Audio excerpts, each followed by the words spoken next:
కాఫీగూర ప్రపంచవ్యాప్తంగా వ్యవసాయ ఉత్పత్తుల వాణిజ్యాన్ని విస్తరిస్తున్న నేపథ్యంలో ఆంధ్రప్రదేశ్లో కోల్డ్ స్టోరేజ్, ఎగుమతి, మౌలిక సదుపాయాల రంగంలో పెట్టుబడులు పెట్టాల్సిందిగా మంత్రి లోకేష్ ఆహ్వానించారు.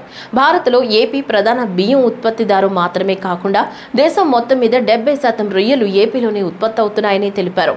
విశాఖపట్నం, కాకినాడ పోర్టుల్లో సరుకు నిల్వలకు అధునాతన వేర్ హౌసింగ్ మౌలిక సదుపాయాలు ఏర్పాటు చేయండి. పునరుత్పాదక ఇంధన రంగంలో దూసుకుపోతున్న ఏపీలో విద్యుత్ వాణిజ్యంలో భాగస్వామ్యం వహించండి. కాకినాడ లేదా విశాఖపట్నంలో LNG రీగ్యాసిఫికేషన్ టెర్మినల్ను ఏర్పాటు చేసి గ్యాస్ ఆధారిత విద్యుత్ ఉత్పత్తికి సహకారం అందించండి. విశాఖపట్నం పోర్టు నుంచి ఈ ఏడాది 82.62 మిలియన్ టన్నుల సరుకు రవాణా నమోదైన నేపథ్యంలో విశాఖలో కమోడిటీ ట్రేడింగ్ డెస్క్ ఏర్పాటు చేసే అంశాన్ని పరిశీలించాల్సిందిగా మంత్రి లోకేష్ విజ్ఞప్తి చేశారు.